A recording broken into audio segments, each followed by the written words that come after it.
I need some therapy.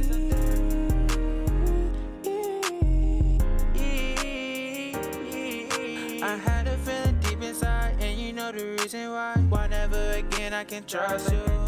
Cause you told me not to worry about the person you booed up with now. Now you got me stuck with trust issues. Now I'm easy to giving up. It ain't easier for you now. That's tryna heal my core, tryna show me more, tryna love me more. You got me wondering how I made it so far. You got me wondering how I'ma heal all these scars. Yeah, but I did this to myself, and I just need me some help. I need some therapy. I need some therapy. I need some therapy. I need some therapy.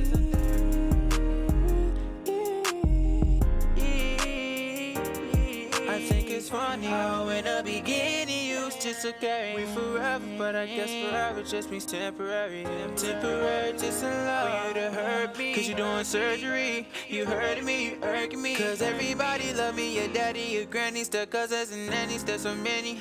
It was the whole family, yeah. And don't forget the others, all your friends and all your brothers, especially your mother, but you chose love. You got me wondering how I made it so far.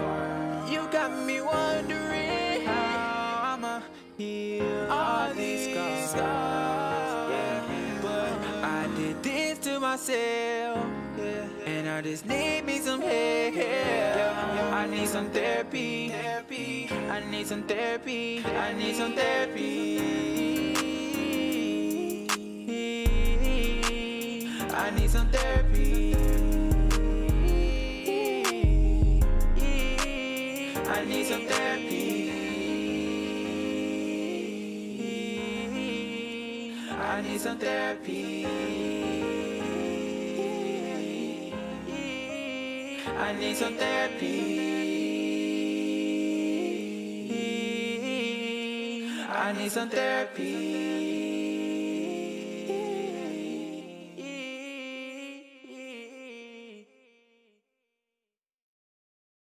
G3, why you saucing on?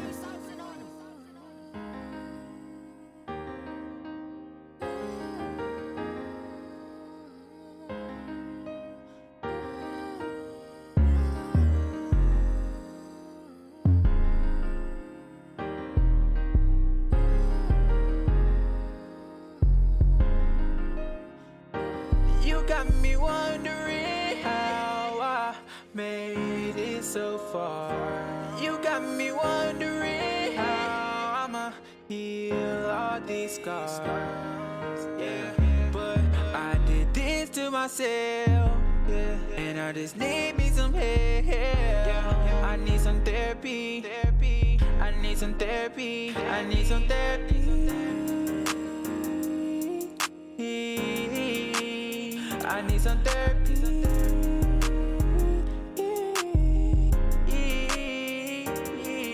I had a feeling deep inside, and you know the reason why. Why never again I can trust you?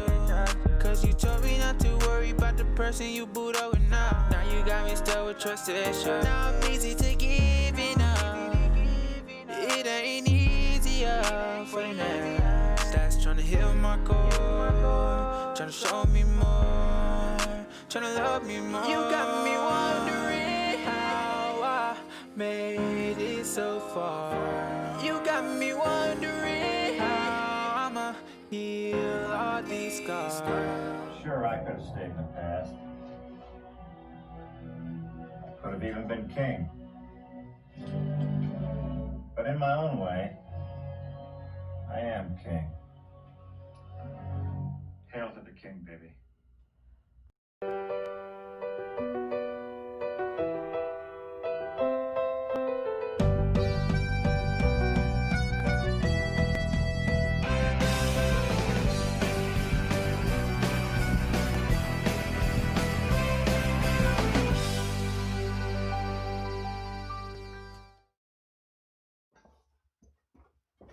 What's up, guys? Forgot to turn on our lights, make our green screen all shiny, and there's no weirdness on the screen here. Hold on. Let's turn Groot around. There we go. Oh! I have not had anybody send me a message to tell me who they think all these characters are. Like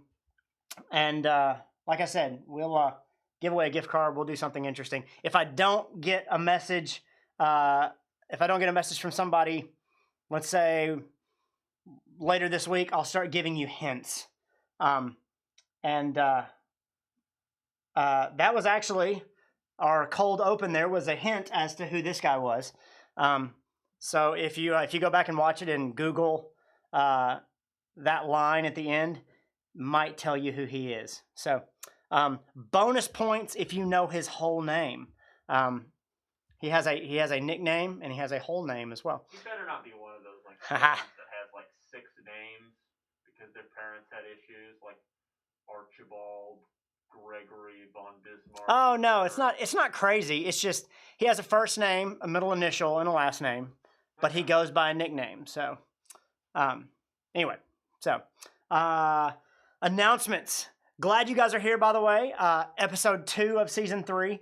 A lot of you guys watched the RAVEstream last week, and not just watched it when it premiered, but watched it the next couple of days after. So if you're watching this Thursday, Friday, Saturday, glad you're watching, glad you're tuning in. Those kind of things make me really excited because that means you guys are watching and getting to experience being part of the youth group and hearing these messages, even if, on a Wednesday night, if we came and we were here in person, you wouldn't be able to do that. You wouldn't be able to go back and listen to what you missed. You just miss it. So super excited that some of you guys are doing that. So hi, if you're doing that. Several announcements I want to get to first. If you were listening during the countdown, you saw a bunch of announcements, which, by the way, if you want to get a lot of announcements, go back and kind of fast forward through the countdown timer at the beginning of the video. Some of you guys tune in right at 7. That's okay. But the countdown timer not only has several announcements and dates and things like that, but it also features a brand new song by our good buddy Gerald that you cannot get anywhere yet. It still doesn't come out for another week. I thought that was pretty awesome. I sent him a message because I saw it on Instagram and said, "Hey, dude, you got that video? You got that song ready?" And he said, "Yeah." And so he shot it to me, and now we've got it. And so I think it's really good. If you've heard any of his other stuff, it's awesome. You can find him on Spotify. You can find him on SoundCloud. But that song is going to be everywhere. It's going to be on all of his platforms, iTunes Music and everything. So he's super excited about it. So go and support him too. I think you can find him under G3H. Because he's Gerald Howard III. And so I don't know if that's his stage name or not. Maybe he can clarify. But that's how you can find him. And so go back and look through those announcements and listen to that music, and that'll be something fun. Other announcements. Like I said, some big announcements. One, class starts back this Sunday. In the teen room, right next door here. Actually, watching on video, it's right next door here. You remember the teen room's pretty spaced out already with our tables and stuff. So when you come in, there's hand sanitizer. Wear your masks, while you're in there. If you're sitting with your own family group, wear your mask till you sit down. And then we're spread out enough. Just be mindful of other people. If you're not a mask person, be mindful that other people are. And we're trying to kind of be mindful of everybody and support all of our brothers and sisters, no matter, where we are on the spectrum of mask wearing or not wearing and all those kind of things. So, but class on Sunday starts at 9. Be here for that. And then the Super Bowl party. Super Bowl party is coming up as well. I was going to say, be here for assembly at 10 because me and Mr. Gary are continuing our series on being transformed. We got some new videos, and some of you guys helped with some Bible verses, and so those will be used this Sunday as well. But we're going to focus on prayer, Bible reading, and our communion service is going to be a little bit different, but that's where most of our focus is going to be on Sunday. So be there for that. Also, like Michael said, Super Bowl party, February 7th. Obviously, we don't know who's going to be in the Super Bowl yet, but Down to 4 teams, though. they are down to 4 teams. So if you have a prediction, feel free to put it in our chat below here, and we'll share your predictions with the rest of the group. I'm gonna make a hot take here. Okay. I think the Bills are gonna upset the Chiefs. That would be nice. It would be nice to have somebody different in there. And I have a friend that lives in Rochester, New York, that would love to see the Bills in there as well. I bet he would. So anyway, yeah, comment on that below, Super Bowl party. Also, mark your calendars for March 17th through the 19th. That is spring retreat. We're going to go to Camp to Know Him. We're combining with the Washington Street group, and Club Extreme is coming up on Saturday. Hopefully going to be a really good time, really big time. And we will, depending on what's going on vaccine-wise and things like that, if we are able to have it, we will try to distance and do those kind of things if we can. So wear masks, and there's plenty of room to spread out there. So hopefully it'll go well. Looking forward to it, and the theme is already out there. If you go back and look through the announcement slides, you can see those things too. The other big announcement, Michael doesn't even know about this. He kind of knows about it, but there's another big announcement. So me and a parent of someone in the youth group went to Steamworks this week and procured quite a bit of their equipment.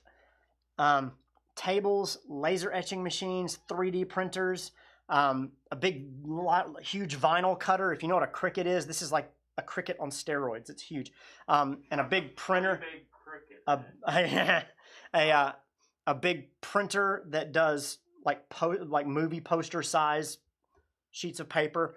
You can do banners and all kinds of stuff. But we got all that stuff because this parent in particular and me are not only do I use a lot of that stuff to do stuff around here at the building and do stuff for retreats, but we are going to turn the front half of the teen house into a maker space. And so it will be, depending on how many people we can get involved to kind of man it from day to day, it will probably start out as by appointment only, and it'll be donation based. So if anybody comes in and they want to donate a few bucks to the church as kind of a thank you for, hey, letting us use the equipment or for maintenance and upkeep and that kind of thing, we're going to move some stuff around and try to make some space so that we can have that stuff there as a maker space, as an outreach to the neighborhood. And some of you guys who want to learn about those things, there's a lot of us that can teach you how to use 3D printers and laser etching machines, and you can learn some new skill sets. You can learn some things that would look good on resumes, and you can find ways to do some creative things, help out with the youth group, be part of just a different ministry. And so super excited about that, because when Steamworks shut down, I was really bummed that we weren't going to have access to those machines anymore to be able to kind of make some of the cool stuff that we use at retreats. And somebody stepped up, and now we own those things, which is crazy. But it's going to be really awesome. Another thing we're doing tonight, and we have a disclaimer video we need to show you, but we're going to show you a disclaimer video before the lesson, and then after the lesson, Michael and I are going to do a Mountain Dew taste test. I walked into the gas station this morning, and there was a new flavor that I'd never seen before, and the lady behind the counter actually said that flavor tastes awful, but I got that one and 6 others, and we're going to try all of them tonight. Some of them are standards, oldies but goodies, and we're going to try all those and see where they come down. But instead of making a video, we're going to do a live segment, and Michael and I are going to taste test stuff. But Michael pointed out that we have to air this disclaimer before we do that. And then after the disclaimer, we'll get into our lesson. And then after the lesson, stick around. We're going to do our Mountain Dew taste test. But first, the disclaimer. The government-required disclaimer.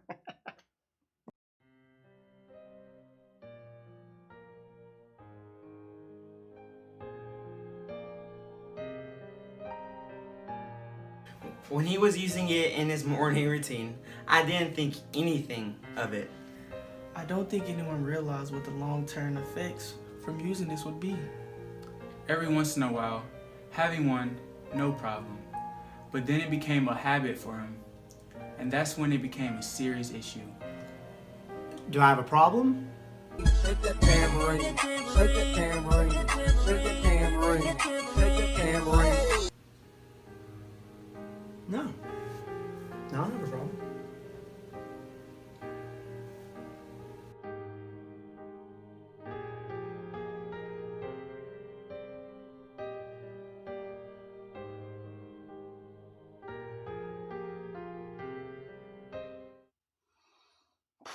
So yeah, there we just had to get that disclaimer out of the way. Yeah. I missed that red hat. You don't have that red hat? I don't. It's What did it's you kind do of to your red hat? it's kind of falling apart. But if anybody can find a 47 brand red Alabama hat that is fitted, I am a small. I'm a small. Well, that's not really a surprise, is it? I can't. Although with my thicker hair, I could probably wear a medium. But anyway, yeah, Elijah hasn't been online here to. Yeah, LaDavian already knows the flavor. Elijah hasn't been on here to see like my floppy hair now. Look at this. This is ridiculous, man. This is crazy. Lots of hair. You look like you're in an emo band that's been like around for a decade. And no one cares about it anymore. Yes, absolutely. Our band's still cool, man. We get around, play some tunes, have a lot of fun. The only sad part is I don't know how well the mic can pick up me in the mask, so I might be dropping some sick jokes, but you're the only one.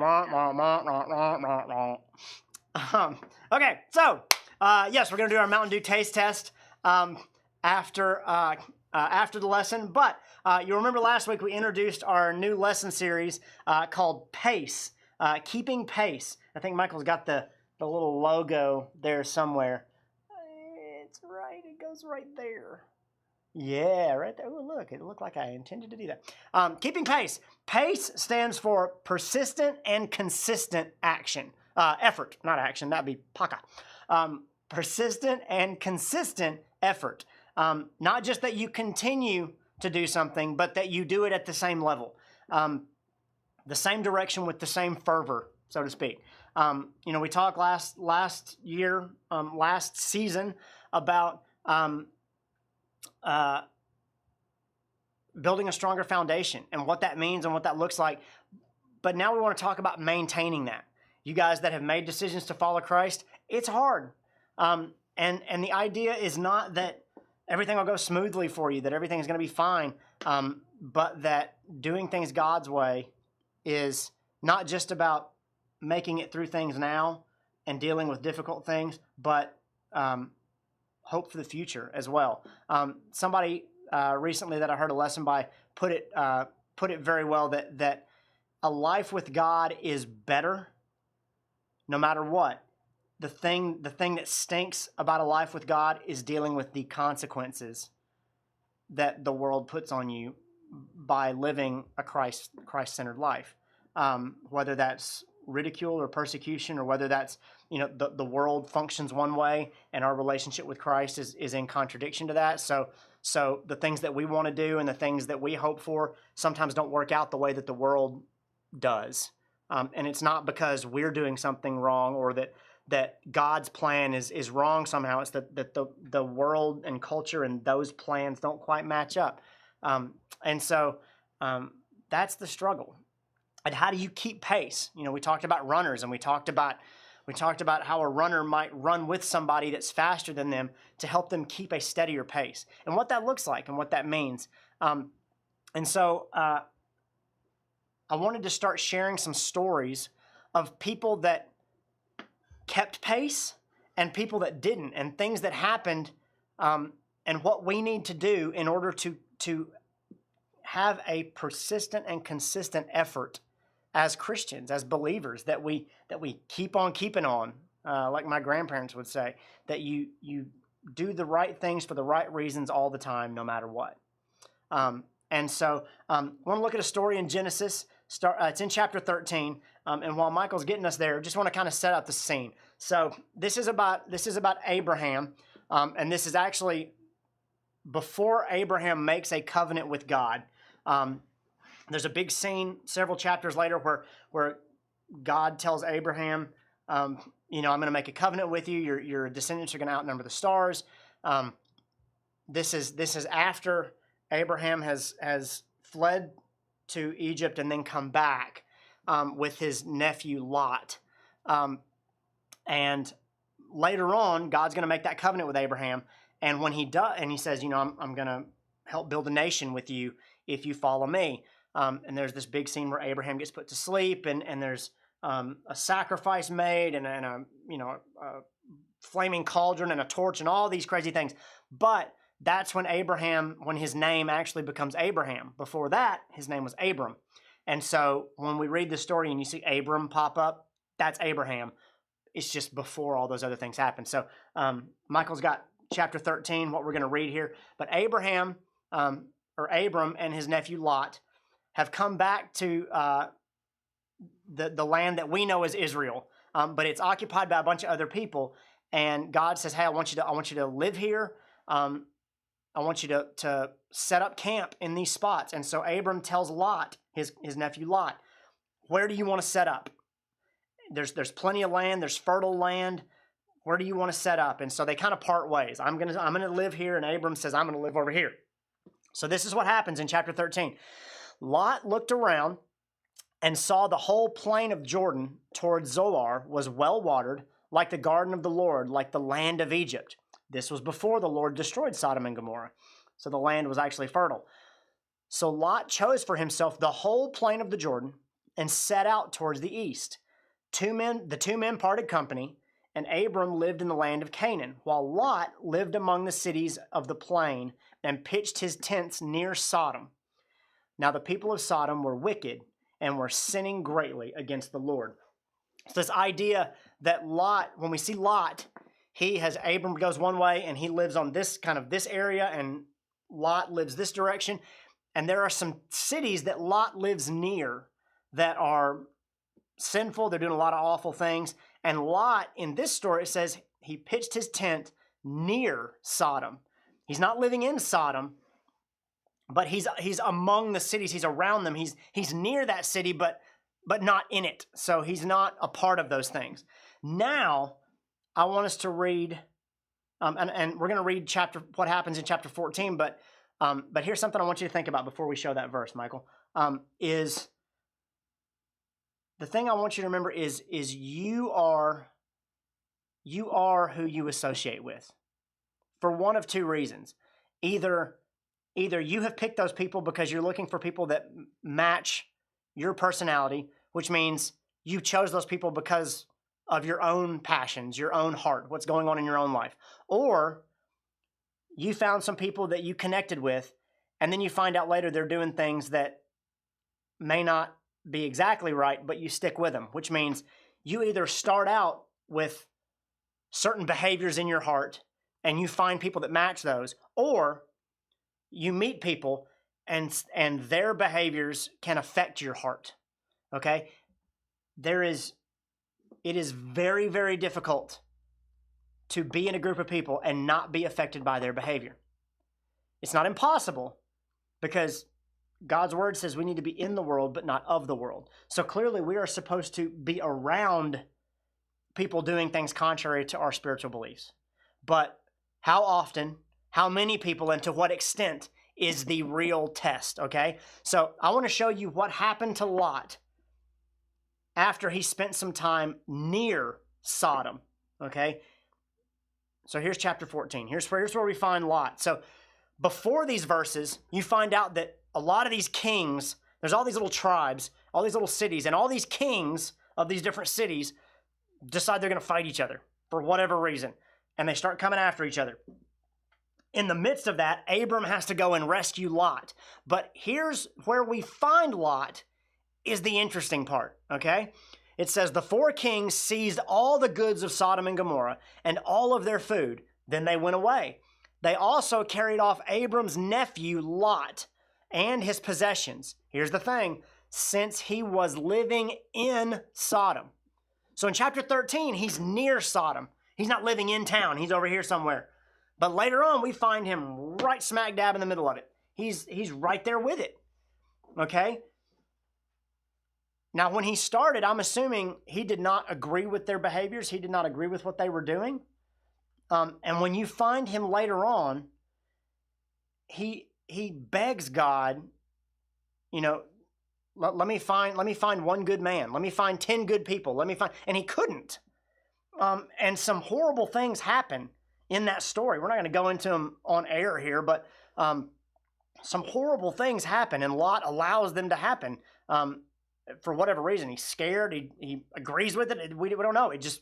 There's a lot of awful things that happen. But Lot and his wife are forced to leave Sodom, and we probably know the story where God says, "Don't look back. Leave and don't look back." And it's not just because God's burning the city to the ground and there's people in it, and that's horrific. But God is trying to teach them the very thing that they didn't do here, which is quit aiming yourself towards the things that are not godly. When you aim yourself towards ungodly things, you're turning away from the godly things.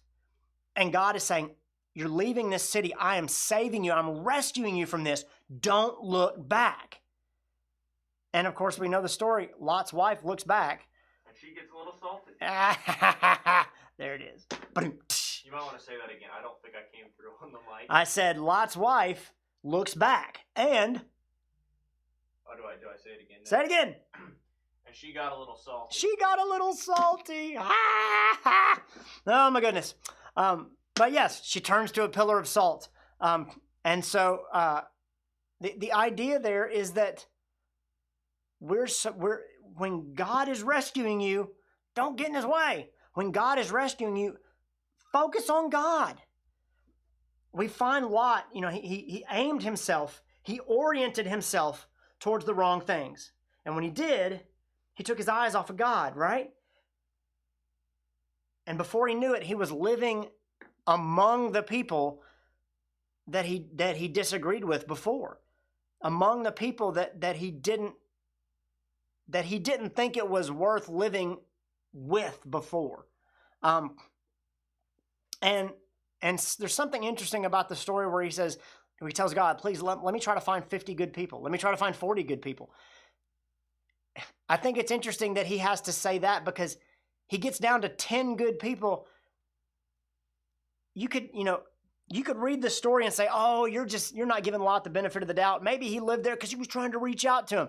When he gets down to asking God, help me find 10 good people. Let me find 10 good people. And if we do, we'll save the city.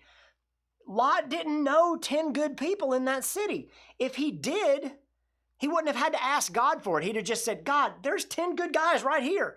Please save the city. Save them with me. He didn't know 10 good people. He was going to have to go out and find them. So he wasn't actively ministering in that city in this scene. He wasn't doing that. He was living among them as if he thought there was nothing wrong with it.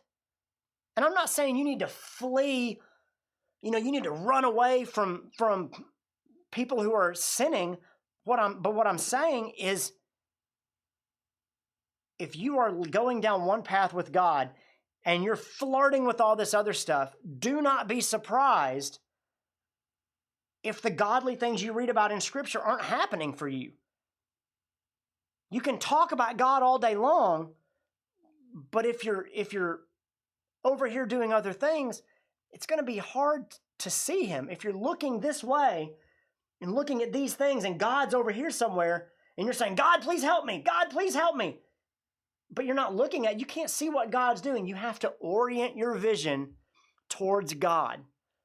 And if you orient your vision, your perspective, your worldview towards ungodly things, you're going to get ungodly results, which you then can't take and go back to the Bible and go, see, God's not doing anything for me. It's not God's fault. God's always been there. It's where you're choosing to orient yourself, what you're choosing to aim yourself towards. Think about it this way. Whatever if you have a bow and arrow, a baseball, a gun, whatever, the thing you aim towards is the thing you're likely to hit. And if you're aimed towards ungodly things, you're going to hit ungodly things. If you're aiming towards godly things, you're going to hit those things. That's my prayer for you guys. If we're going to keep pace, the first thing is to run in the right direction. okay? Because until you start running in the right direction, you can't then guide people. You can't keep pace for others if you're not learning how to go in the right direction. It's going to be impossible.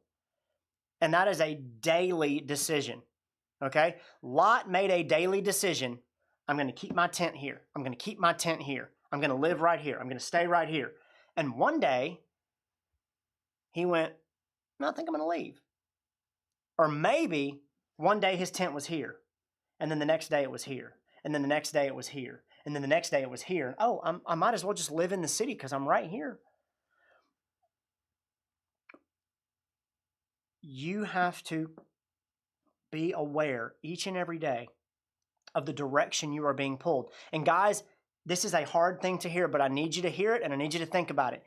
If you are surrounding yourself with people that are not leading you towards God, that do not have godly beliefs, and they are the ones that you take advice from, that you call if you have a problem, that you trust in, it's okay to have people who don't share the same beliefs as you, but if you're calling on those people for, please tell me what to do about this situation. Hey, I'm having a tough day. Can you help me out with it? If those are the people you're going to, they may lead you in a good direction, but they may not.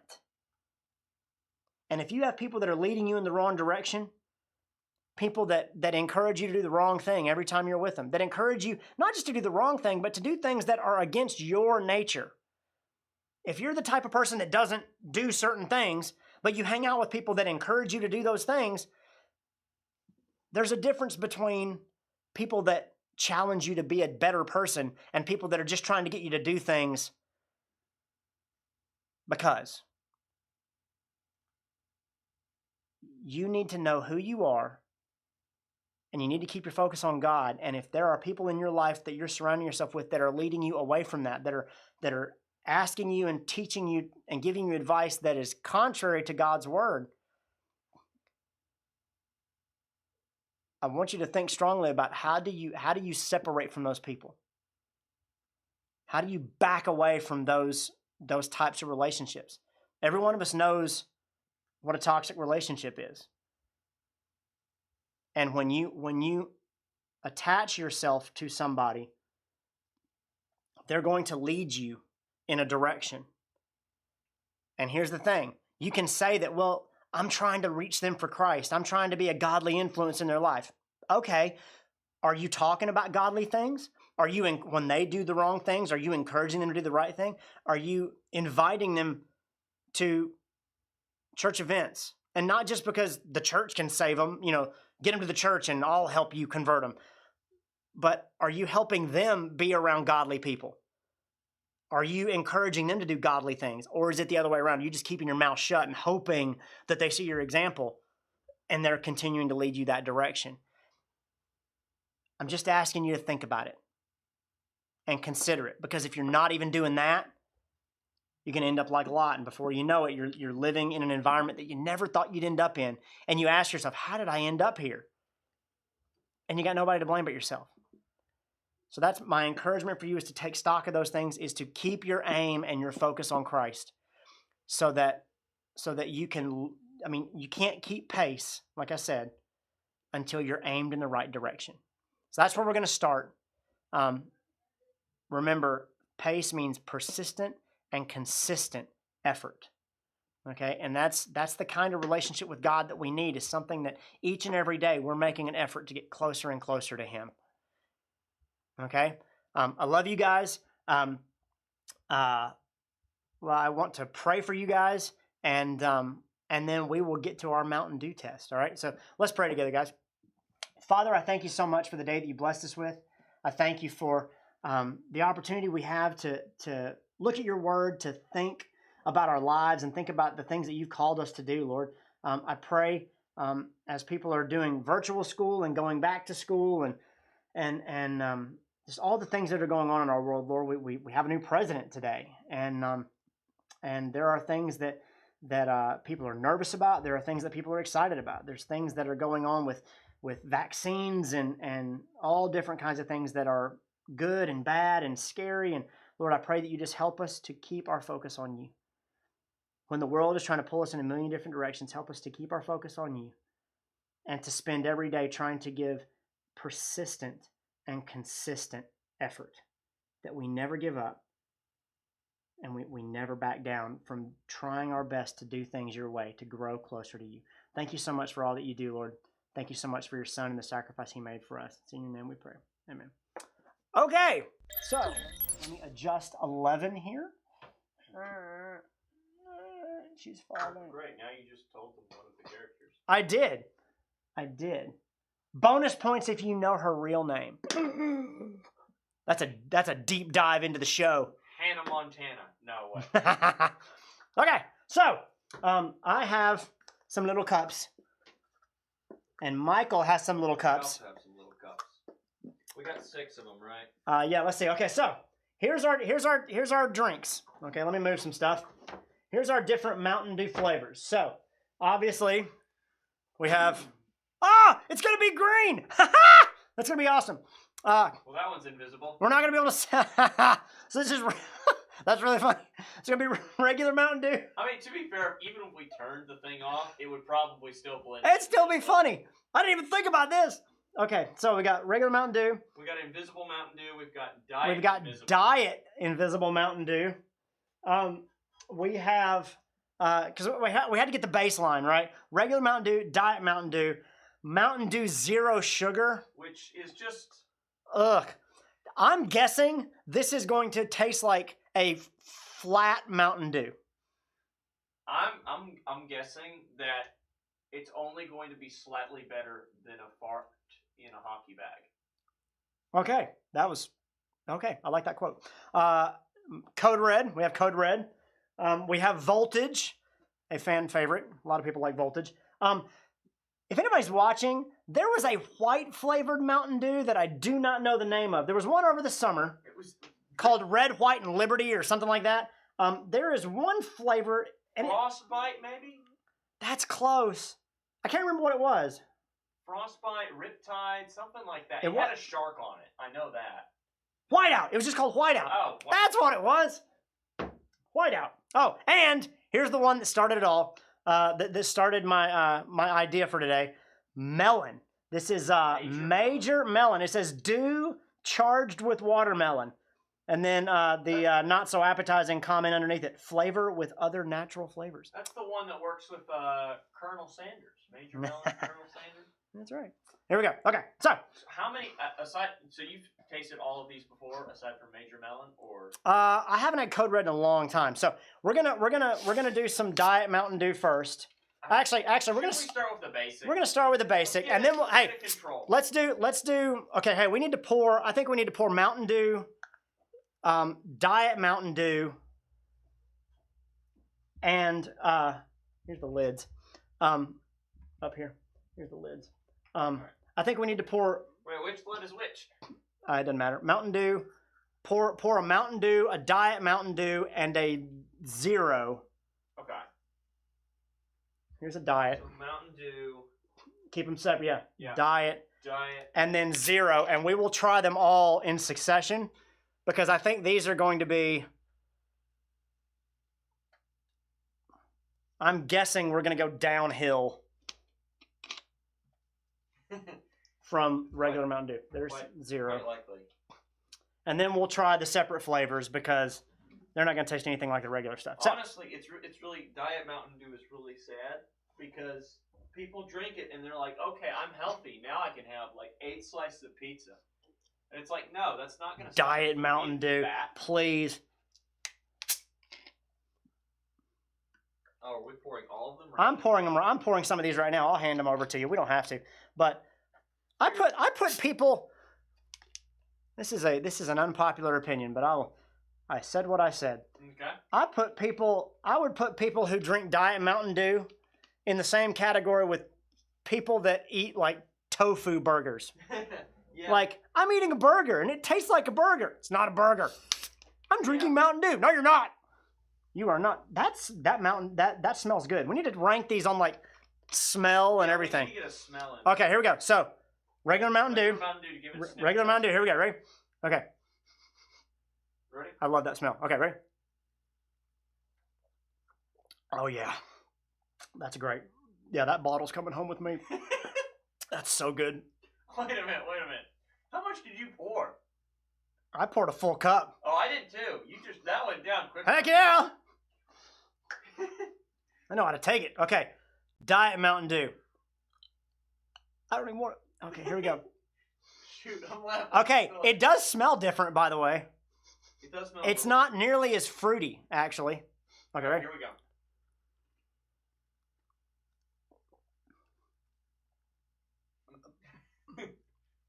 Okay, this is the first time I've actually drunk these and actually thought about describing how they're different.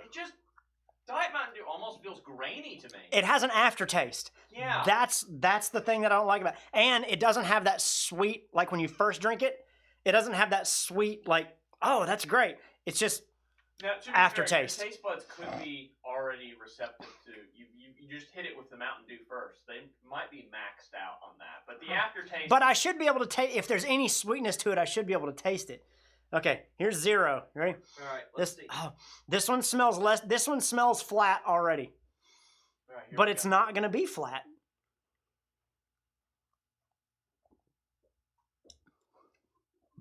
No, I was exactly right.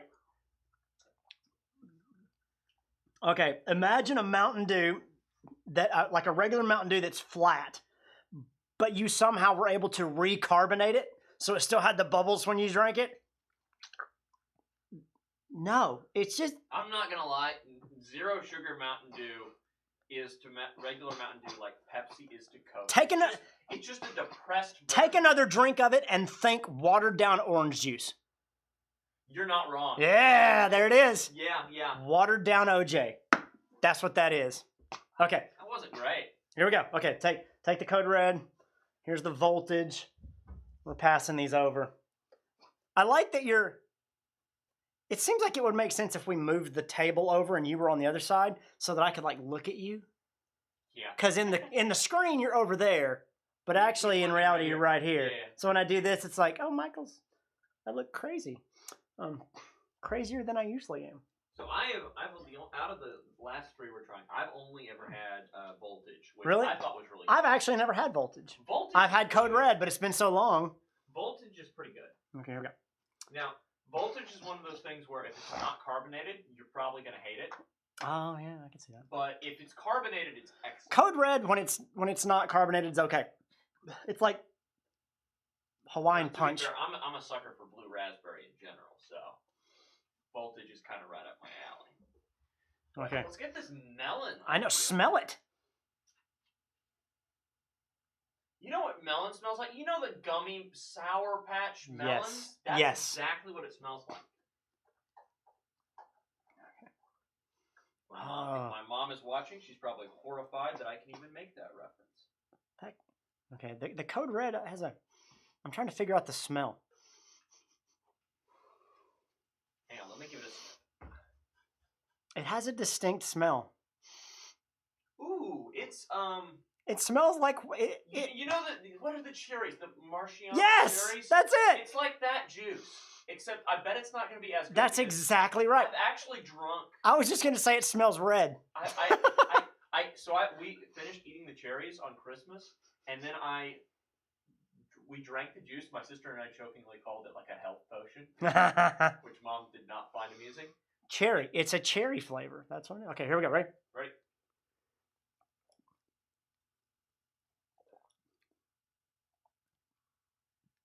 All I can taste is cherry juice now. That's got a little bite at the end of it. I'm not getting the bite. Honestly, after having the Marciano, is that how it's said? Maraschino. Maraschino. After having that syrup, this is completely inferior. It has a. The only word I can use to describe Code Red is disappointed. I was hoping for more. Yeah, this one has a. Voltage has a. It's like a berry. Yeah. I think I'm going to like this one. Here we go. Okay, berry. All right. Medicine. Tastes like medicine. A little bit, but it's still pretty good. If this was the only thing I had left in my fridge, I would drink it. That's not a very high praise. There's some stuff that I would be like, eh. Okay, I'll put it this way. If this was in the fridge and a Dr. Pepper was in the fridge, I'd drink this. Okay. That's fair. That's fair. I still think that's a disservice to Dr. Pepper. I mean, Dr. Pepper's good, but I don't know. Dr. Pepper has a little bit All of. right, are we doing the last? Yeah, last I need melon. Okay, here we go. This is the one.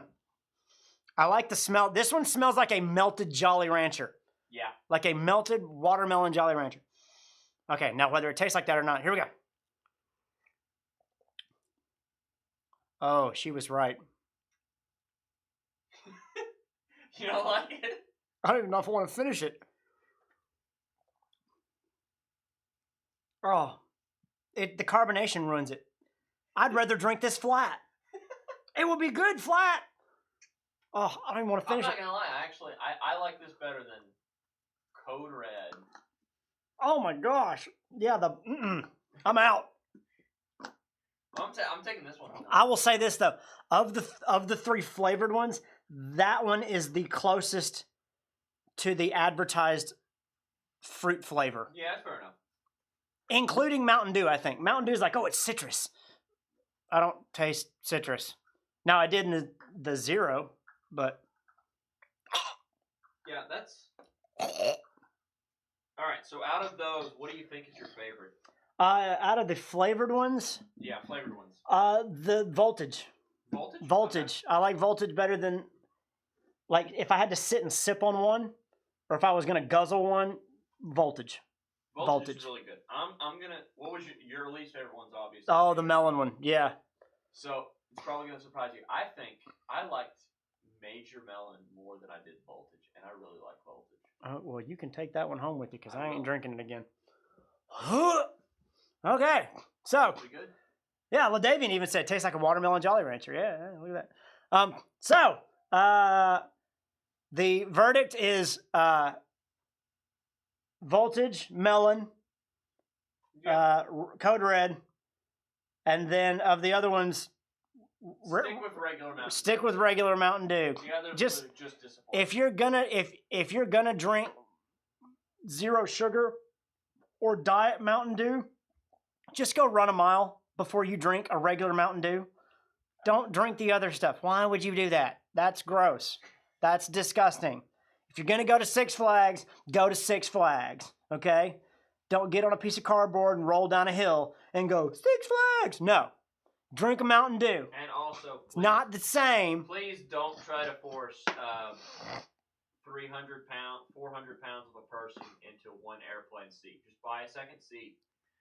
Have some courtesy for your fellow passengers instead of spilling over both the armrests.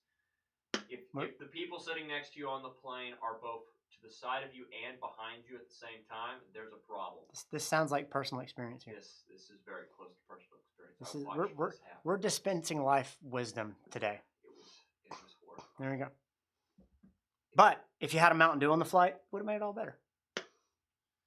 Only a little bit. See, Mountain Dew makes everything better, except kidneys. Mountain Dew does not make kidneys better. I speak from experience. So, if you have kidney stones, drink a Mountain Dew, then drink some water. I don't do that, but it's good advice. So, don't forget, teen class starts back on Sunday in the teen room. Also, Super Bowl party, February 7th. And save the date for the spring retreat, March 17th, 18th, and 19th. All right? Love you guys. Look forward to seeing you either in class on Sunday or on the live stream next Wednesday. All right? Have a good week. Love you guys. Bye. See ya. Bye.